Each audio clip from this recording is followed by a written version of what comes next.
Last thing I want to hit on today briefly, there's this most amazing story. So Mount Rushmore, we talked about it yesterday, Mount Rushmore, this beautiful national monument in South Dakota, and it has on it, of course, Teddy Roosevelt, Thomas Jefferson, George Washington, Abraham Lincoln. That is the Mount Rushmore.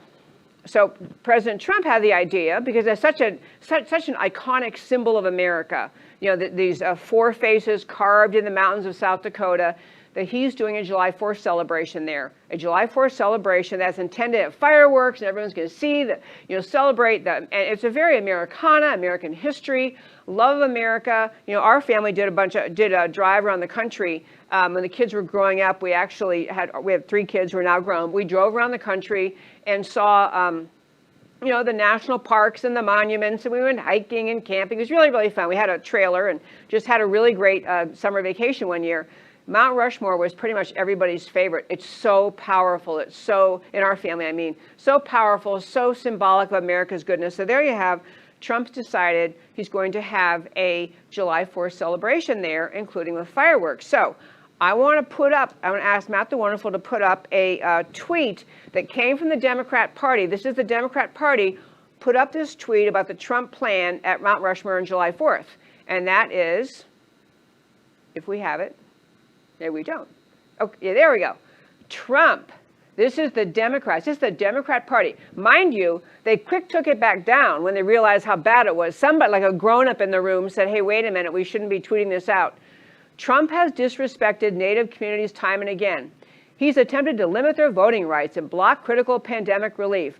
Now he's holding a rally glorifying white supremacy at Mount Rushmore, a region once sacred to tribal communities. And the bottom caption reads, Trump's Mount Rushmore fireworks plan draws criticism from Native Americans. So you have the Native American community not liking this, and you also have, of course, the left's relentless effort to describe President Trump, Republicans, conservatives, anyone who likes President Trump as racist, white supremacist. It's what the left uses in this country to get their way on every single issue. The left is using the argument of racism to bring Marxism to this country. The Black Lives Matter Antifa marches are not about racial justice and racial equality. They're about forcing Marxism on America under the banner of allegedly standing up for racial justice. But that's not what the marches are about, or else they'd be doing all sorts of different things. But back to this Mount Rushmore thing, I want to make a couple quick points, really, really important to understand, especially because when I talked about this story, I think yesterday on the show, I had several people email or comment basically, well, Mount Rushmore was built, was carved out of mountains that previously were part of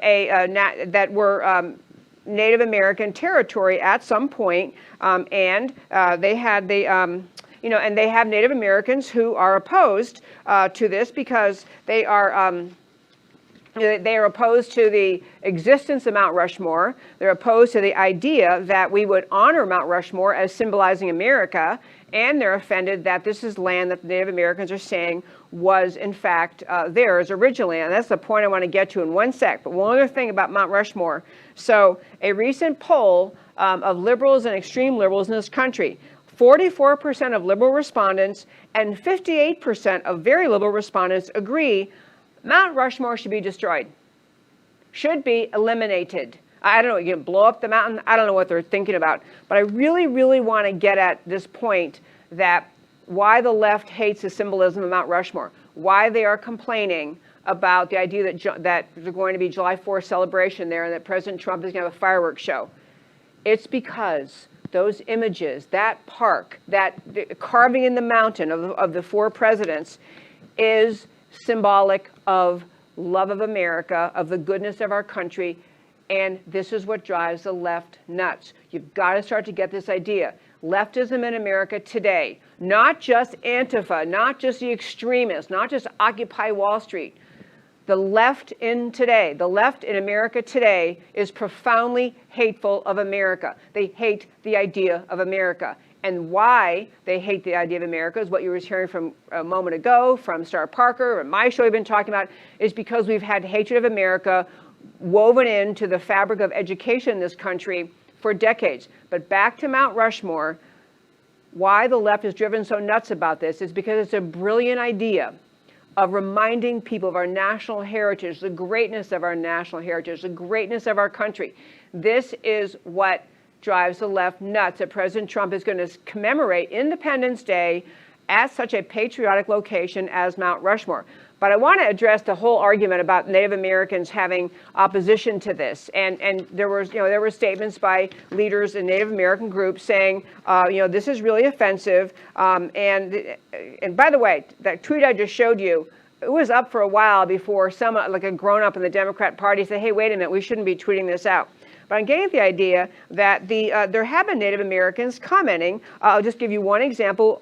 Oglala Lakota tribe member Nick Tilson said, Mount Rushmore is a symbol of white supremacy, of structural racism. It's still alive and well in society. It's an injustice to actively steal indigenous people's land and then carve the white faces of the colonizers who committed genocide. And this is what I want to close out the show today by talking about.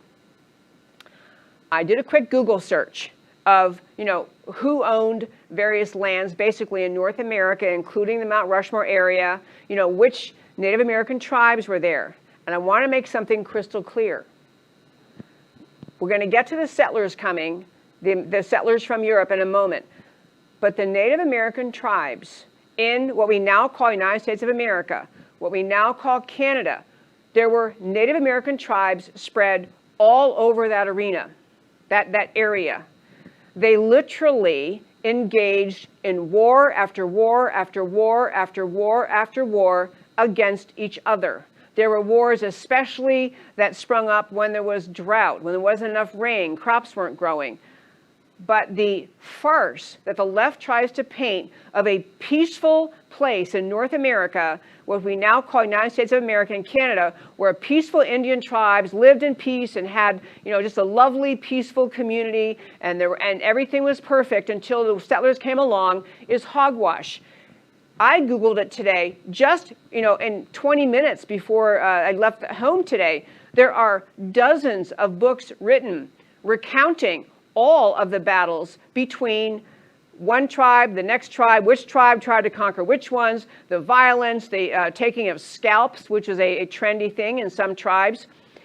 It is a farce. It is a lie to tell the American people that the reason that we can't have Mount Rushmore is because we invaders came from Europe and we invaded an otherwise peaceful, harmonious group of Native American tribes all over this land of America and Canada. They were all living in harmony peacefully and nothing bad was going on.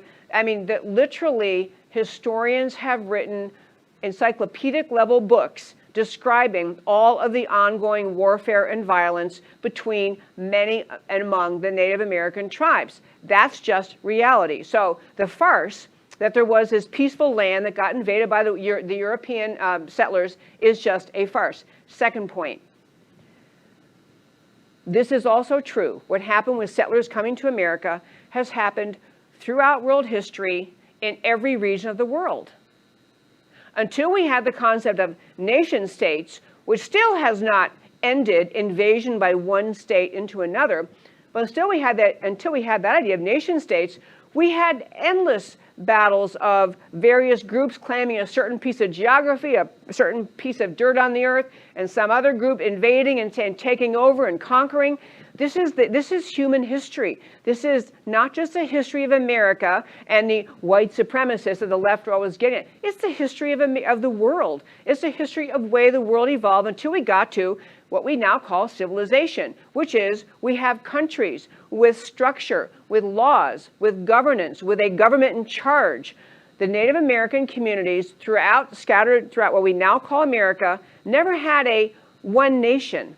They had nation of this tribe, nation of this tribe, nation of this tribe captures this tribe kills that tribe. That's what the history was. And so, even if you want to say, but yes, at some point in history, this particular mountain range in South Dakota was the land that belonged to one particular tribe, that tribe didn't have that mountain forever. That tribe, historically, had some tribe before it that had control of that, had some tribe before that. The tribes have history of battling, reclaiming, fighting over land. And so if you want to say, well, the Americans cannot have Mount Rushmore because this Oglala tribe says it's theirs, Well, who had it before the Oglala tribe? And who had it before the tribe that had it before that tribe? The history of the earth is filled with people who claimed land, had battles, had wars, and until we got to the more civilized concept of a nation state. And as I say, even nation states, the existence of those do not change the reality, does not change the reality that other invading groups may come and try to take over. It's what Hitler tried to do in Germany, from Germany. He wanted to take over all the nation states created in Western Europe. He wanted to go all over the world. The point is, when people in America are complaining about President Trump using the beautiful patriotic backdrop of the Mount Rushmore in South Dakota as a backdrop for fireworks and rejecting that because that represents white supremacy, they don't know what they're talking about. America our settlers came to this country and created a country where eventually all Native Americans can become American citizens. And they don't have to, but they're welcome to. And in our country, we had Native Americans who had, it wasn't a perfect history, just like our history. No country's history is perfect. But we had a country, we created the most extraordinary experiment in human liberty ever to bless the earth right here in America. And for people to say, yeah, but you can't be there because that was where some tribe claimed their land was, and you can't be there, you can't be there. Well, there's always the question back, well, who had the land before them? And then who had the land before them? How far back in history do you go to decide whose land something is that you're staring at today? How far back in history do you go? Do you say, well, sometime around, 100 AD, there were these very primitive people, and they were in this area. Maybe we should find their descendants. Maybe it's really their land. The idiocy, it's a farce to complain about the beauty of Mount Rushmore and America as a country creating a civilized, ordered society when there was not one here before that. And the kind of utopian picture of the Native American tribes living in harmony and joy and peace until the settlers came from Europe. This has nothing to do with reality. Human history has all sorts of experiences like that. I think America should be as generous and kind as we can be toward people who are of Native American heritage and want to have a certain area of land that's still theirs. Fine. And we can be generous and we can try to help the children in those families get education, understand the greatness of America, understand they're welcome to become citizens of America. We can do all that. But when people, even watching this show, but others complaining about Mount Rushmore as really belonging to Native Americans, it's a bunch of hogwash, and you've got to be able to fight back and say why. Because anyone saying, well, this really belongs to X tribe, you ask them, so who had that area before that tribe? And then who had the area before that tribe? And before that, and before that. How far back do you go to decide who owns what? We in America have the United States of America since 1776, or if you want to say after we won the war, we've been in America for hundreds of years. This is America. We're the most generous, noble nation on earth. We include areas that formerly had a prevalence of various Native American tribes. We can try to treat them fairly. We can try to bring them into the American culture. We can try to let them stay in their Native American culture if that's what they want.